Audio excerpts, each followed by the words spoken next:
So I, as a Novak Djokovic superfan, I'm going to go through every single one of his losses at the US Open from 2007 to 2020, just to make sure that there is no weird black magic, voodoo magic thrown at him. Because lately, it has been getting so weird that I'm kind of suspicious that there is some kind of a conspiracy against him. Now, the way I'm going to do that is that I'm going to show you every single one of his losses and I am going to label them in green, which means that Novak couldn't do anything about it. The other player was just simply better. In yellow, which means that, okay, Novak could have played a little bit better, but the other player was just really, really good in that match or in that season or whatever. Red is going to be Novak's fault, and black is going to stand for black magic. Because, as I said, it's really weird that Novak only has 3 US Opens. It's so weird. So he has the most Australian Opens out of the big three, second most Wimbledons, tied for second most Roland Garroses with Roger Federer with one. Okay, and the least amount of US Opens, Nadal has one more, Federer has two more. What the hell is going on? So let's get right into this. Start off with 3 losses to Roger Federer, 2007, 2008, 2009. Now, could Novak do anything about this? I don't think so. Honestly, Roger Federer, this was prime Roger Federer. Roger Federer at his best, he was just winning back-to-back-to-back US Opens.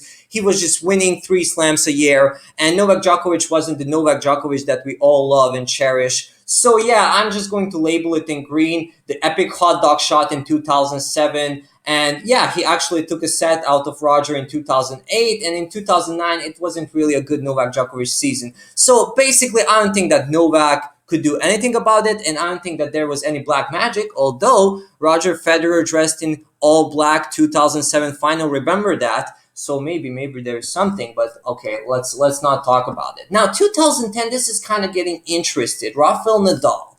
Could Novak beat Rafael Nadal? I don't think so. It has to be green. Rafael Nadal was on a mission. He was going to complete all 4 of his Grand Slams. He has never won the US Open until that point. So he's just going to beat Novak. Now, Novak was getting a little bit better, but it's still not the 2011 Novak. It's still 2010. Nadal was just better. He was superior. He was on a mission, and he was always going to beat Novak Djokovic. This match reminds me something like a 2016 Roland Garros Andy Murray. Like, Novak is the number 1 guy, and he's just better, and he's just on a mission. So it doesn't matter how good Andy Murray plays, Novak Djokovic is going to beat him. So it didn't matter how good Novak Djokovic played, Rafael Nadal is always going to beat him in 2010 US Open.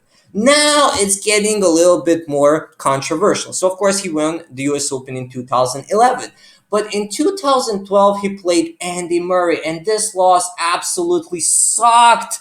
This is Novak's fault. I'm sorry. So this really sucked because of the first set, of course, and then he's down 2-0. Okay, Andy Murray's going to win. Now he comes back 2-2, and then the 5th set is just a stinker. It's not even close against a guy who never won a major. I mean, that kind of sucked, and I understand why. So if you're making excuses, I get it. Novak was dominating the men's tennis for a year and a half. It was an Olympic year. It was a long year. He won, I think, 4 out of 7 slams starting from 2011. So it kind of had to happen. He kind of had to have a bad, not a choke, but just a letdown in the 5th set. I think a similar thing happened in 2016. I will get onto that a little bit later on. Now, let's continue. 2013 Rafael Nadal final. What do I think about this? Well, could Novak beat Nadal in 2013? Yes, I think he could. But Nadal was just so good. I think he just got sick and tired of losing to Novak in finals. And he was just super motivated, and he was healthy, and he was ready to go. And although Novak was the number 1 seed, I think Rafael Nadal that year, he just played awesome. That match was probably the best Rafael Nadal match on hard courts ever. It really reminded me of 2011 Roger Federer semifinal Roland Garros against Novak. So Novak had like a 43 match winning streak, am I right? And Roger Federer was like, no, I'm just going to beat you. I am going to play my best tennis, and I'm going to shove it up in your ass. So that's how Rafael Nadal played in that match. So can I blame Novak? Yeah, sort of, kind of. And I think it's a yellow. It's a yellow, yes, if it's prime Novak, I think he beats Rafa, but it was just really a tall task. Now, 2014 semifinal, Kei Nishikori. This sucked.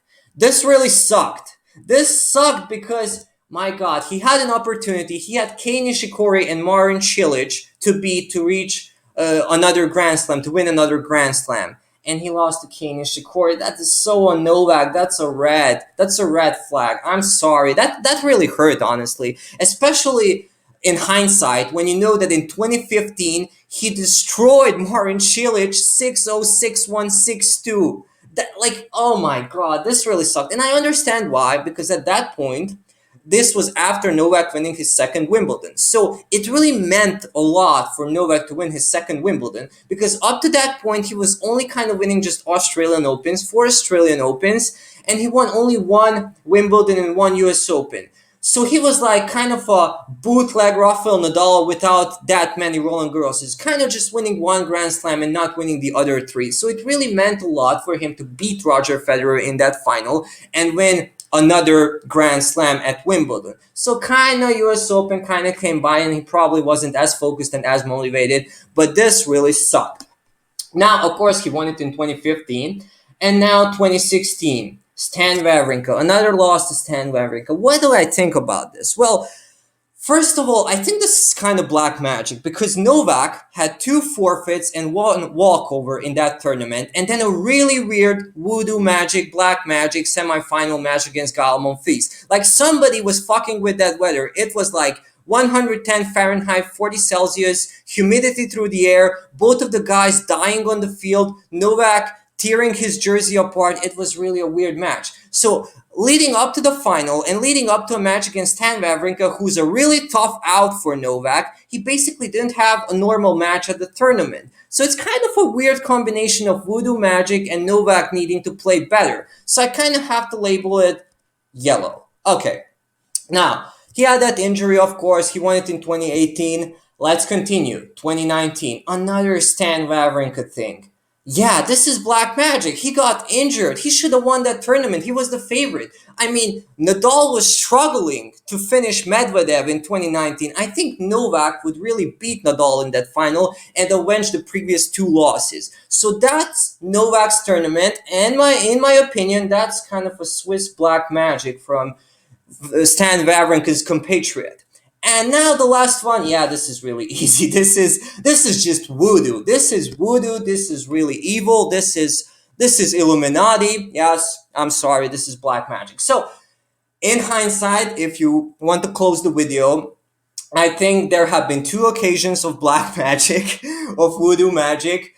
There have been 2 tournaments which Novak should have won, and 2 tournaments kind of in between. So if there is no black magic, if there is only good luck, Novak has 5 US Opens. If there is no voodoo and Novak plays the way he should play, he has 7 US Opens. So think what you think. This is my meme-ish recap of Novak Djokovic's kind of failures at US Open, and let me know in the comment section, what do you think? Is there any black magic? Is there any voodoo thrown at Novak on the courts of Flushing Meadows? So thank you very much, and cut.